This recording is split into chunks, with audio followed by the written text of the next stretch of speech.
first sign of humanity. Mm-hmm. And now they found the fossils that say that Ardipithecus is the first woman, first human being Mm-hmm. in Africa. Mm-hmm. And I think what we have to do is that recognize is that evolution is not only anatomical, but it's social and cultural. Mm-hmm. That we are now experiencing the collapse of industrial civilization. Yeah, exactly. And that, as Diamond points out in his book collapses are not, they are suicidal. They are what people do when they maintain values that are ecologically unsustainable. Wow. And the United States is maintaining these three values.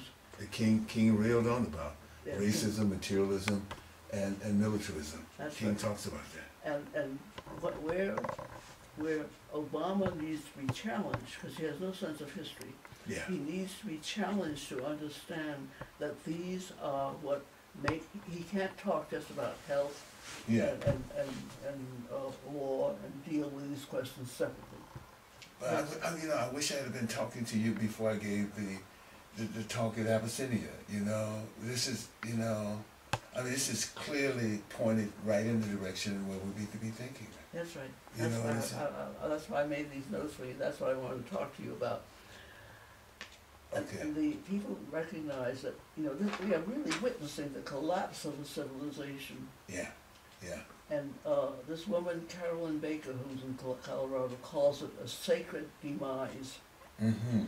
And what kinds of, how the understanding, the thinking that we need, and the rituals that we need for this. You could think as an artist about this. Yeah.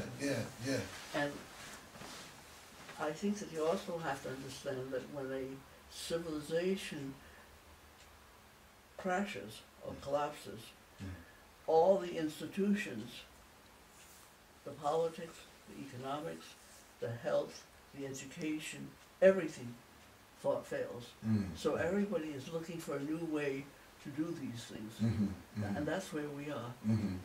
I think that, this book called Collapse by Diamond gives a very good example of how that happens. He says these people came from Norway to Greenland.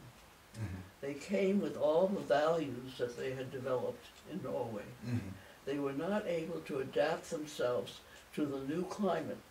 They kept eating meat, even though there's fish all around them. And what they need to do is to start eating fish to adapt to their climate, and to the circumstances. And we have not been able to do that. We've been thinking that we lived in an infinite universe with infinite resources, because we started out with what we thought was empty land. With all this, and now we've reached the point. And that's where King was. He really understood that racism, materialism, and militarism was going to destroy us. And that's what a cultural revolution is. When you get rid of the values that are no longer applicable, no longer they make you, if you continue, you commit suicide. Yeah. That's where this country is headed. And it's dragging the rest of the world in there as well. With it, it's taking the rest of the world with it. Yeah. But this period that we talk about is less than 200 years old. This period of capitalism in a sense. And so well, actually, it started in 1400. I mean, people began doing all sorts of things. As feudalism began collapsing, you had the plague and so forth and so on. Absolutely. And people's thinking began changing with scientific rationalism. Exactly. And they had the witch hunts, and they got rid of women's thinking. And took the land away from the peasants. I mean, and that happened in the 17th century. And the Industrial Revolution didn't really blossom until the 19th century. Until the 19th century, But the kind of thinking around the Enlightenment period, the whole self-governance, the idea of self-governance was a prelude to that. Yeah, but the idea of self-governance came mainly from the Native Americans. Yeah, absolutely. Yeah, absolutely. Yeah, without a doubt. The But idea of self-governance. the formation, what I'm saying, the formation of those ideas, utilizing those ideas with respect to now this capital accumulation and the emergence of capitalism, you know, through science, technology, and et cetera, et cetera. See, the reason why the Industrial Revolution took place in the West and not in China was because the Chinese did not adopt the Cartesian thinking, the objectification of reality. See, Cartesian thinking believes that time is reversible, whereas time is not reversible. It objectifies everything, turns everything into quantities. Anything that's not measurable is not real. Okay, all right then. Yes, yeah. I'm with you on it. I'm following you on it.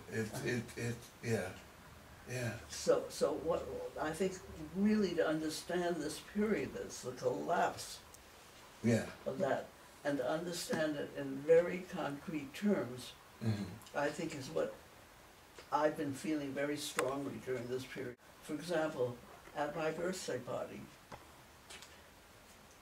they made these T-shirts, and these T-shirts sold like hotcakes. Yeah. Because the young people understood that revolution is evolution.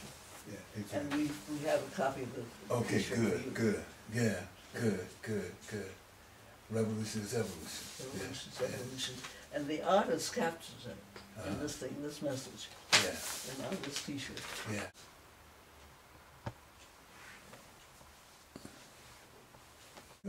Right here.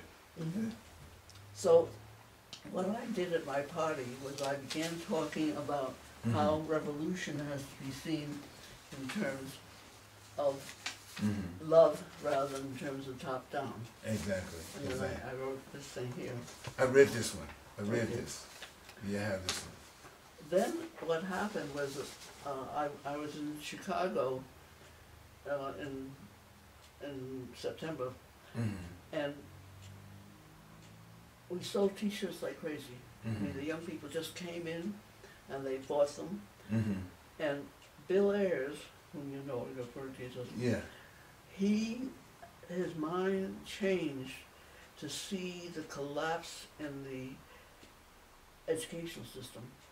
So shortly thereafter, he invited me to come and speak to the President's Weekend, which is next February, Okay.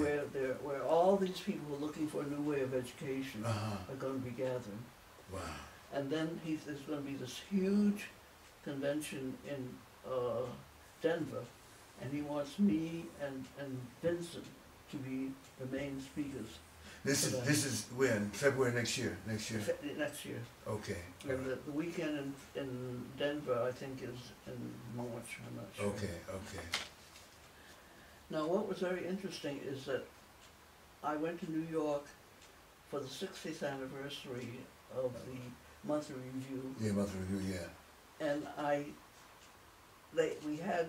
I heard you on Democracy Now. You had me on basically. And I talked about how Einstein's socialism was more like Martin Luther King's than Marx's. Yeah.